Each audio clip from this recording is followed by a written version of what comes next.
Your homework is to memorize this and write it 15 times.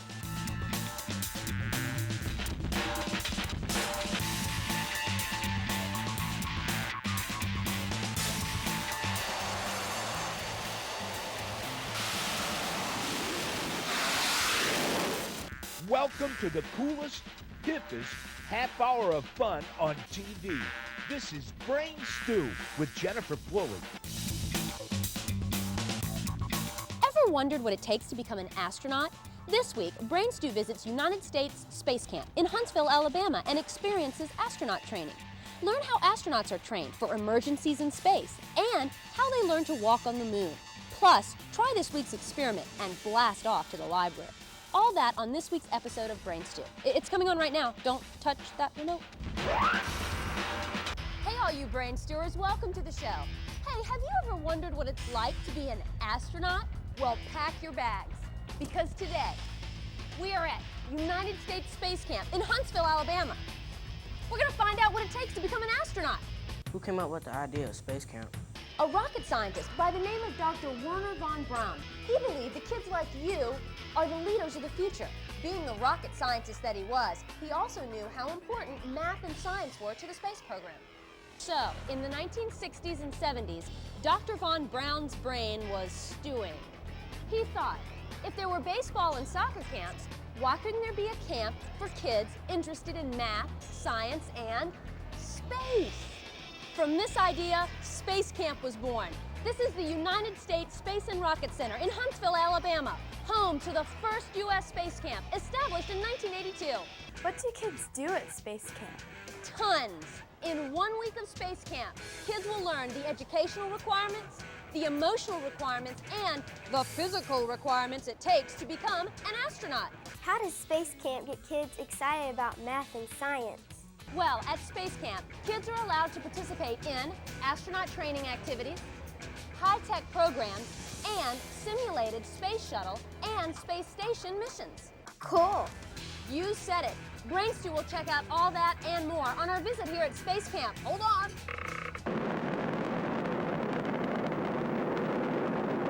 Where do the space campers stay? Campers stay in the Space Habitat, a futuristic space station mock-up, for their week at Space Camp. Check out these living quarters. Next, Space Camp trainees are on their way to some of the many simulators here at Space Camp.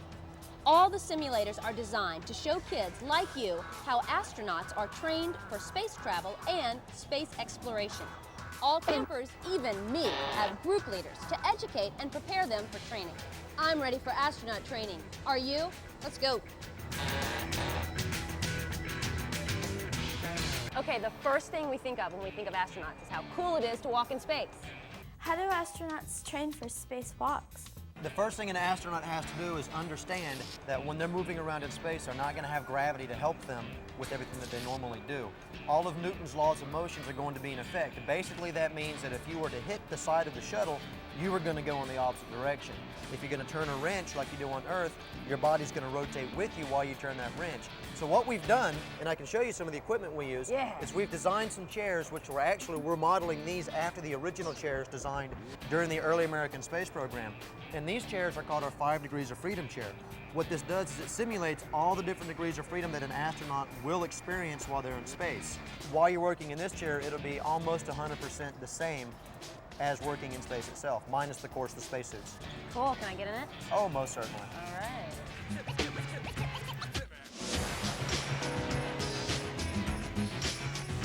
All you have to do is cross your ankles like you have them and hold the bottom of the chair, and I'm going to take care of the rest, and we're going to give you a good ride. Now, basically, when I was talking about the 5 degrees of freedom, there are 5 different directions that you as an astronaut can go while you're in space. Realistically, there's 6. The 6th one is up and down, but on this chair we can't simulate the 6th one, so we only do 5 of those. 5 degrees, I get it. Just like a normal airplane does. When an airplane rotates and the nose changes what direction it's moving, that's called a yaw. Yeah. Just like this. All right. We have side to side or left to right.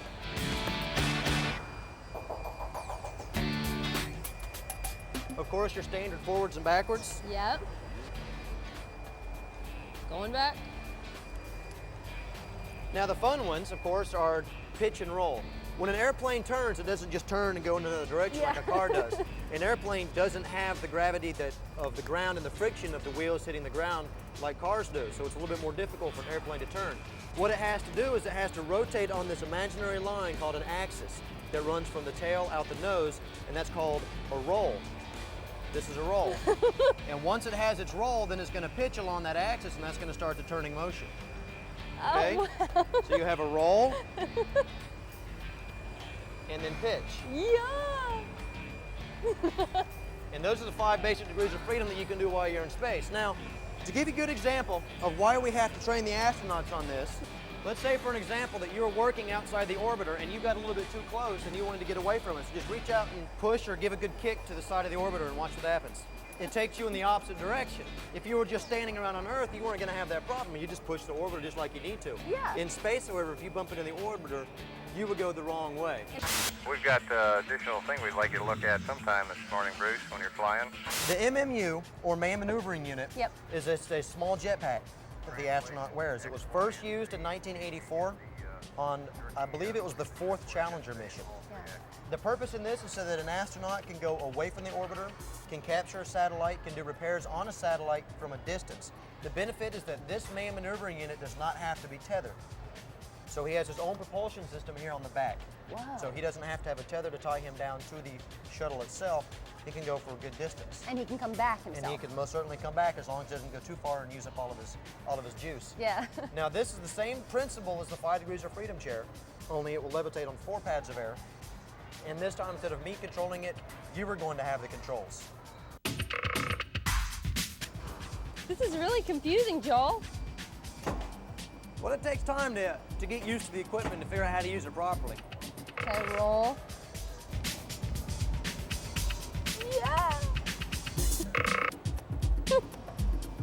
Joel, so if I was an astronaut out in space, obviously I wouldn't have these little legs here. I would have some kind of propulsion system? Exactly. Now, in the microgravity of space, if you want to make your vehicle move, if you want to make the orbiter move, or if you want to make this Man Maneuvering Unit move, you'll do it by using bursts of air.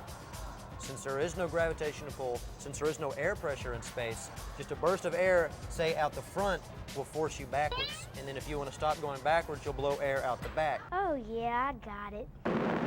How much gravity do we experience on Earth? Anytime that you're on Earth, of course, you are going to have gravity. Yes. Now we call it 1G. G stands for gravity. So 1 times the pull of gravity, you're on Earth. That's what we have right here. Exactly. Well, what about gravity on the moon? The moon, for example, would be considered a microgravity area because it is less gravity than the Earth than what we are used to. But the moon does have more gravity than just floating freely in space. Is there gravity in space? There is gravity in space because it is being pulled towards Earth. So you can't really say that there is no gravity in space. Yeah. Because realistically there is. It's just so small that you just don't experience it. What is microgravity? In general terms, microgravity just means there is less gravity than Earth. And everything's comparable to the Earth. We're comparing Exactly. everything to the Earth. So 4 Gs is 4 times Earth's gravity. 3 Gs, 3 times Earth's gravity. The moon, for example, is 1/6, which means it is 1/6 of the Earth's gravity. So if you take your current body weight, divide by 6, that's how much you will weigh on the moon.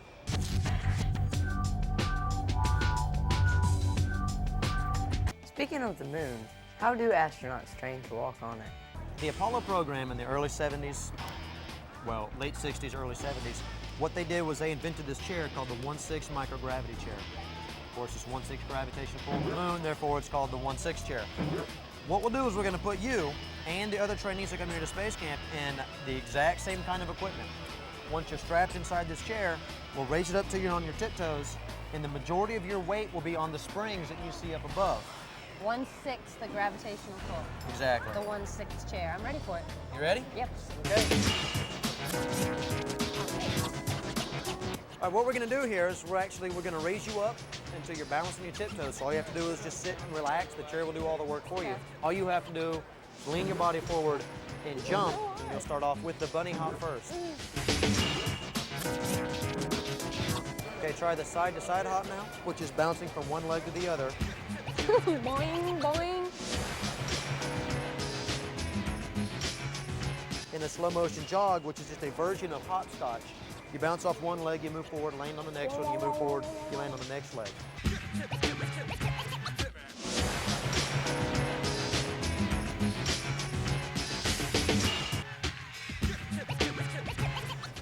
That's amazing. Wow. Hey you, don't space off during the break. Up next, Brainstew will check out the space scales. Oh boy. Don't go away. Brainstew will be right back with more from U.S. Space Camp.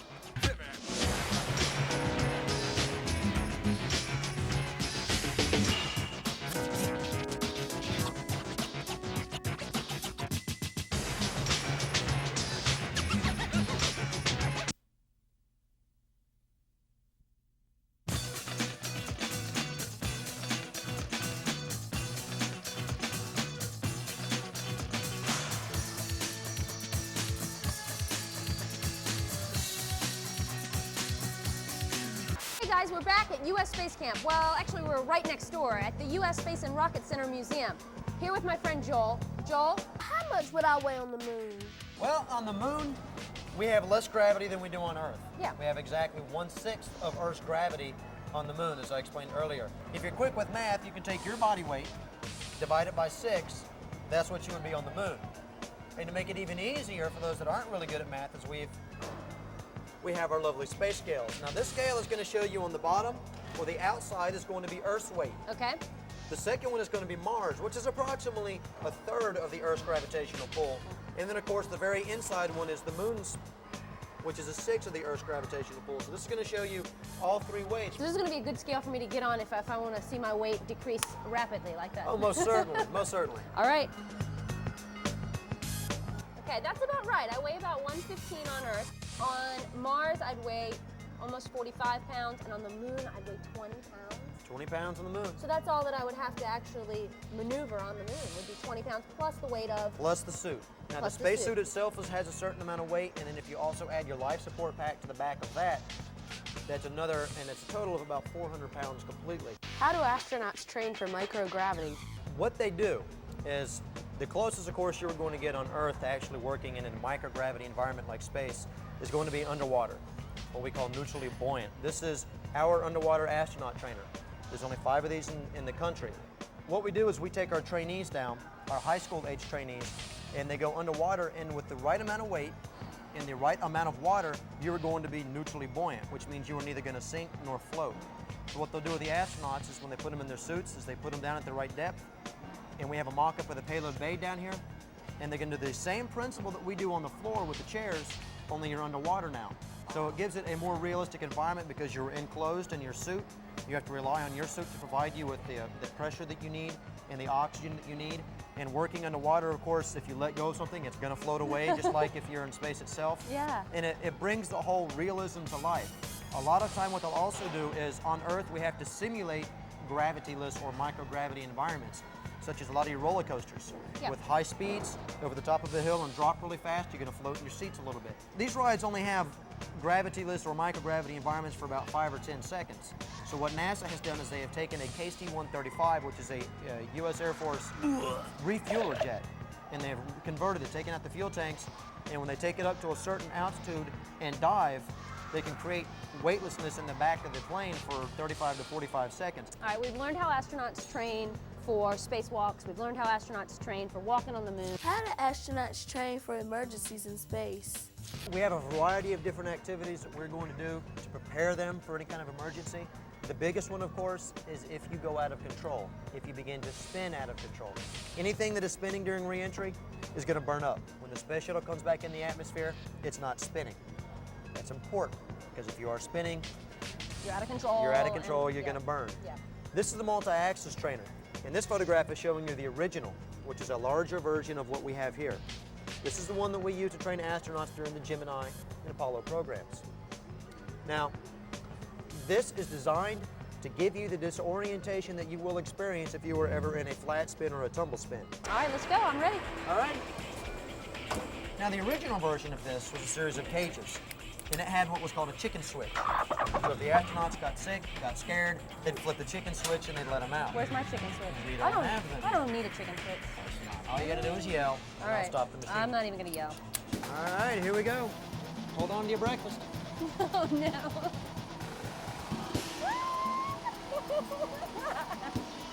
Okay, out of control.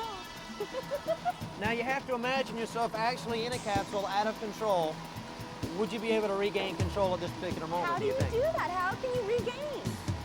Well, with the controls in front of you, you have to be able to control the thrusters. But I think the major trick is just not losing your mind. Man.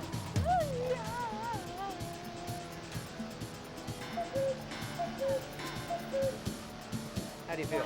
I'm good. But how do you stop yourself from doing that in space? Like, how would you do that? Well, while you're actually in the capsule, you have a controller. Yeah. Now, originally, the astronauts would have controllers there with them, and the controllers were aligned with the rings. And once they got one under control, Yeah. they could get the second one under control, the third one, and And it's eventually you would be straight all your again. levels. You have to get all those Exactly. under. You have to get your pitch and all that under control.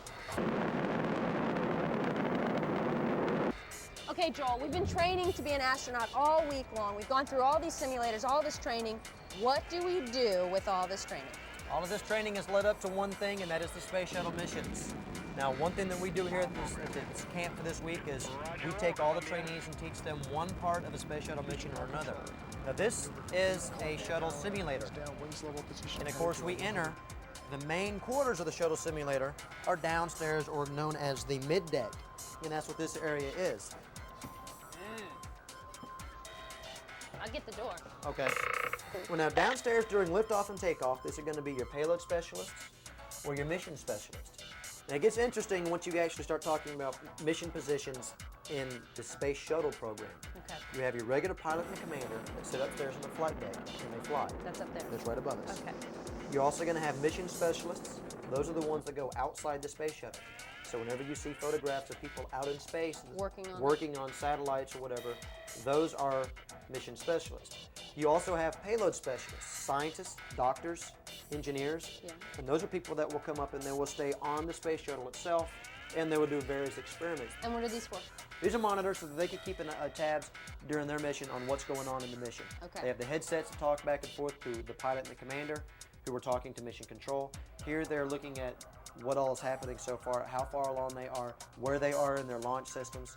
Who flies a space shuttle? This is the pilot and commander seat. The commander sits on the left. I'll be the Pilot sits commander. on the right. Okay. Now there's lots of equipment, lots of panels, lots of buttons and dials and whistles and things. And of course, part of the training for a pilot and commander are to learn all of the equipment so that they know exactly what they're doing. What's this little script here for? Well, now that is a checklist. The trainees that we have here have the checklist they have to follow, because there are certain procedures that have to happen to make the space shuttle go where it's supposed to go and to keep it in orbit and to keep it doing what it's supposed to do. And that checklist there is to tell them where to locate what they're looking for, what panel it's on, and what to do with it once they find it. All right, so tell me if I've got this straight. Inside the space shuttle, space camp trainees can be the commander, they can be the pilot, or they can be mission specialists, engineer, scientists, right? Right. Okay, and that's all inside the space shuttle. Right. Now, where are we now? What's this? We are now in mission control. Okay. Each space camp team, 12 to 13 individuals, is responsible for one shuttle mission, and they go through the various types of trainings, and they all have different jobs. They all have different responsibilities to keep the space shuttle in the air, to do its job, and then of course to land and come back home. Everybody on the orbiter, the mission specialist will be using the chairs that we did earlier to build the different structures. Yep. The pilot and commander responsible for keeping them on course, to make sure they come back home in the right time, get the right window to come back to the atmosphere on. The payload specialist will be in there doing their experiments, their biological experiments, life sciences, things along those lines. Hydroponics, all that Oh, good stuff. exactly. Sure. Here in Mission Control, their job is to keep them there. So while part of your team will be sitting inside the orbiter, the other half of the team is sitting here doing their job. Each area, as you can see above each one, they each have their own job title and they're all responsible for their own thing. For instance, Inco, next to you on your right, is Integrated Communications Officer. They talk to the orbiter. Everybody else down here does not talk to the orbiter.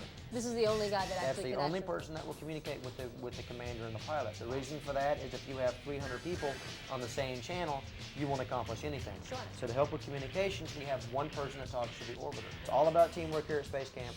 The missions themselves, where they learn about the space shuttle program, they learn about the history of the space program, and at the same time, they understand and learn the importance of teamwork and that everybody has to work together in order to make everything work right. I mean, because- who knows? Some of these kids might be going into space in the future. Well, that's our plans. We hope to get them more interested in the space program. And if they're not going to fly there themselves, then they can be involved in the space program in one aspect or another.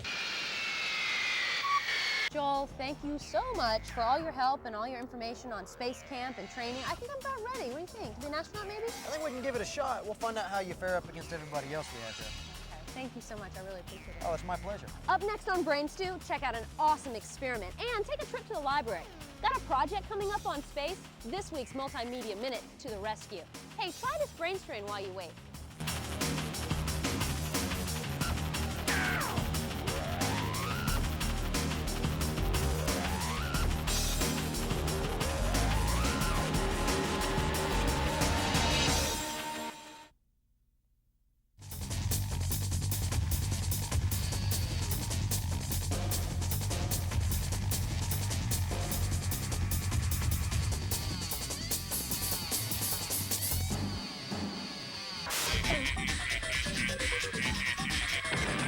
Can a ball of clay experience weightlessness? Let's go find out. Here's what you need: scissors, a ruler, a plastic drinking cup, masking tape, some clay, and a ball of string. Oh yeah, you need a helper. What's up? And here's the procedure. Step 1, cut about 2 feet of string.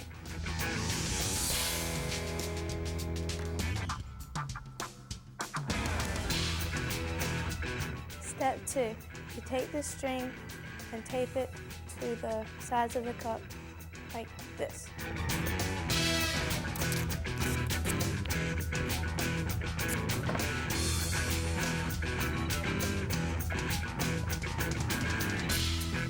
Step 3, cut a piece of string about 6 inches long.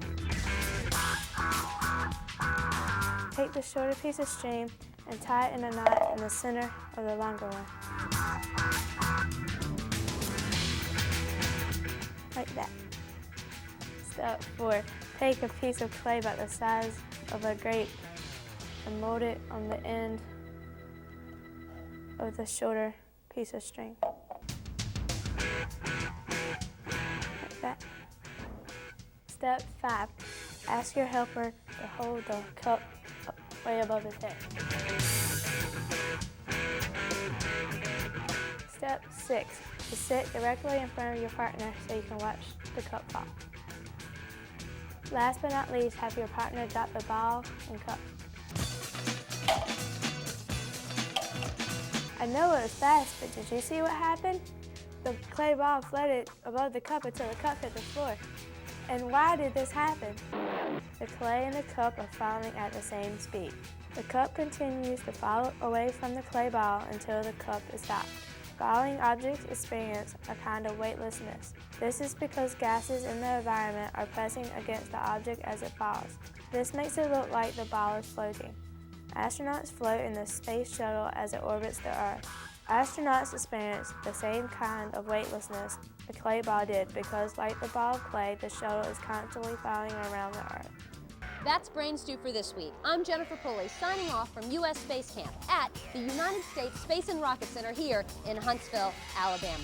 Until next week, keep that big brain of yours stewing. Remember, guys, you are the future, so keep up with your studies on math and science. Who knows where you'll end up? Maybe in space. I'll see you next week. Who flies to space? How do astronauts change?